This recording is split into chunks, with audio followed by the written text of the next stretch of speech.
केंद्र की नरेंद्र मोदी सरकार ओबीसी श्रेणी के तहत लाभ पाने वालों पर कैंची चला सकती है। ओबीसी श्रेणी में क्रीमी लेयर में इनकम की लिमिट में एक समानता लाने के प्रस्ताव पर विचार किया जा रहा है। यह प्रस्ताव पास हुआ तो सभी सरकारी यूनिवर्सिटीज या प्राइवेट संस्थानों पब्लिक अंडरटेकिंग्स में इनकम की लिमिट एक ही रखने पर विचार हो रहा है।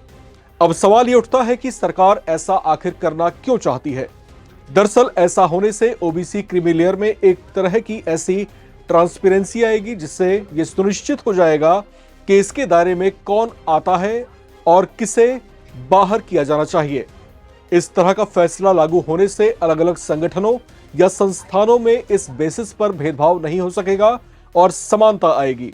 इंडियन एक्सप्रेस की एक रिपोर्ट के मुताबिक केंद्र सरकार ओबीसी आरक्षण के तहत क्रीमी लेयर निर्धारित करने के लिए आय की सीमा सभी संस्थाओं में के लिए एक समान रखने के प्रस्ताव पर विचार कर रही है। मतलब ऐसा होने से केंद्र सरकार, राज्य सरकार, पीएसयू, विश्वविद्यालय या अन्य ऐसे संगठनों के लिए ओबीसी रिजर्वेशन का लाभ प्राप्त करने के लिए क्रीमी लेयर की आय सीमा एक ही रखी जाएगी।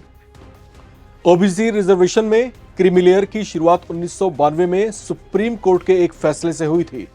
यह केस इंदिरा साहनी वर्सेस भारत संघ से संबंधित था।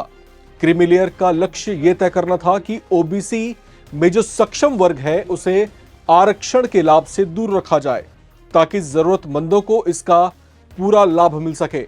2017 में केंद्र ने क्रीमी लेयर की सीमा बढ़ाकर 8 लाख रुपए प्रति वर्ष की थी और अभी भी यही लागू है।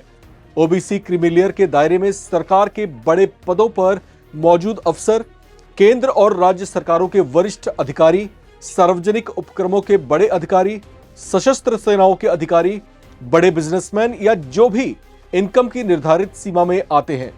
अब जिस क्रीमी लेयर पर नया प्रस्ताव लाए जाने की रिपोर्ट है उसे सामाजिक न्याय और अधिकारिता, शिक्षा, पर्सनल एंड ट्रेनिंग, विधि मामले, श्रम और रोजगार, सार्वजनिक उपक्रम, मंत्रालयों और नीति आयोग के साथ साथ राष्ट्रीय पिछड़ा वर्ग आयोग ने आपस में चर्चा के बाद तैयार किया है।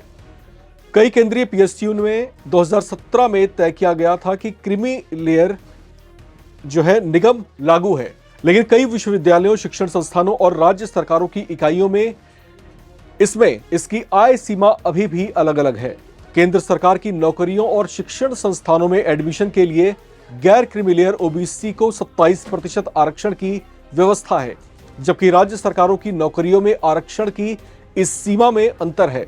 ओबीसी के जो लोग क्रीमी लेयर के दायरे में आते हैं उन्हें आरक्षण का लाभ नहीं मिलता, लेकिन क्रीमी लेयर की इनकम की एक समान सीमा निर्धारित नहीं रहने से इस वर्ग को भेदभाव का सामना करना पड़ता है।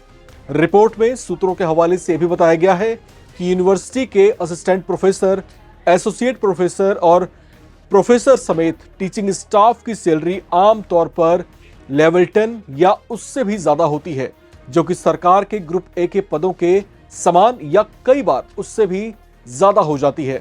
ऐसे में प्रस्ताव यह भी है कि ऐसे पदों को भी क्रीमी लेयर के दायरे में लाया जाए। अगर ऐसा होता है तो जो नए लोग क्रीमी लेयर के दायरे में आ जाएंगे उनके बच्चों को ओबीसी आरक्षण का लाभ नहीं मिल सकेगा। इस खबर में फिलहाल इतना ही। बाकी अपडेट्स के लिए आप बने रहें और देखते रहें नवभारत टाइम्स।